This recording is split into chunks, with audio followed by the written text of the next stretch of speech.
Hello, চলে আসলাম জ্যোতির্ময়ী গল্প থেকে। সবাইকে স্বাগত। হ্যালো বন্ধুরা, তোমরা সবাই কী করছো? নিশ্চয়ই ভালো আছে। শুভ সকালের শুভেচ্ছা, ভালোবাসা। সকালবেলা দেখো বাবা এক কাপ চা নিয়ে এসেছি। কেন বলো তো, ভাজি লাগছে কুমড়ো ভাজি লঙ্কা দিয়ে। এই যে কুমড়ো ভাজি করছি, লঙ্কা দিয়ে কুমড়ো ভাজা করছি। চিমনিটাকে অফ করে দিয়েছি না, আমি ভিডিও করছি মানে স্বপ্ন দিয়ে, তার জন্য হাসিটা লাগছে, লঙ্কা ভাজাটা লাগছে। আজকে আমার মেনু হচ্ছে কুমড়ো ভাজা। ওই যে কুমড়ো ভাজা দেখো, কুমড়ো ভাজা আর সবই সবই সিদ্ধ করে দিয়েছি, আলু সিদ্ধ করে রেখে দিয়েছি। আলাদাভাবে সবই সিদ্ধ করলাম না, গ্যাসের যে অবস্থা, গ্যাস পাওয়া যাচ্ছে না, তার জন্য আলাদাভাবে সিদ্ধ করলাম না, এইভাবেই সিদ্ধ করে রাখলাম। হ্যাঁ, আর আছে এখানে চাটনি আছে, বুঝেছো? আর কি লাগবে বলো, এই যথেষ্ট। আর রান্না করার টাইম নেই আজকে আমার, আর ব্যস্ত আছি। আর তারপর বলো তো কেন তাড়াতাড়ি আরও তাড়াতাড়ি রান্না করে চলে এসেছি।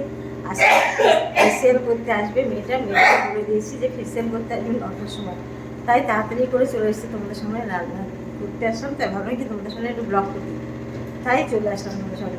দেখো আমার পাখি বসে আছি, মাথাও আসলে এই কিচ্ছু করিনি। চেনা মানুষের পৈতে লাগে বলো, ঠিক না? চেনা ব্রাহ্মণের পৈতে লাগে না, ঠিক না বলো? যাই হোক, তোমরা আমার ভিডিওগুলো একটু দেখো, একটু লাইক কমেন্ট করো, পাশে থেকেও। আমার ফেসবুকে আরও অনেক পেজ আছে। যদি এই নিউ ব্লগে আমি প্রতিদিন 7টা 10-এ লাইভ করি, থেকো তোমরা। ও আমার চাটা ঠান্ডা হয়ে গেল।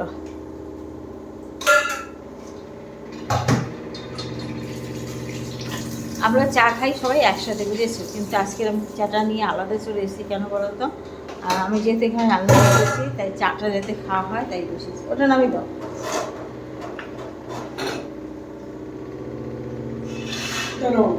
এই দেখো।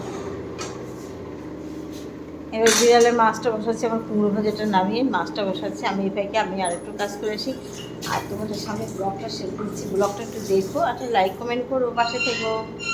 দেখো মাছ ভাজছি বিড়ালের জন্য। মাছ ভাজে না, সিদ্ধ। মাছের ভিতরে জল দিয়ে হলুদ দিয়ে মাছটাকে মাখিয়ে দিয়ে দেবে, দিয়ে ওই জলটুকু টেনে নেবে। এমনভাবে, আমার হাজবেন্ডের কাজ তো, এমনভাবে করে দেখে তোমার ভাবা কি মনে হয় মাছটা, প্রত্যেকটা মাছই ভাজা, একটা একটা লাগবে না, গায়ে গায়ে সুন্দর তো পাতি পাতি মাছ দিয়ে দেবে। দারুণ দারুণ। এই করে বিড়ালকে যত্ন করবে, খাওয়াবে আর কি। কালকে খুব সুন্দর বৃষ্টি হয়েছে বলো, খুব ভালো লাগলো। ঠিক আছে বন্ধুরা, ব্লগটা এখানে শেষ করলাম। আবার একটা ব্লগ নিয়ে তোমার সবাই ভালো থেকো, টাটা, বাই।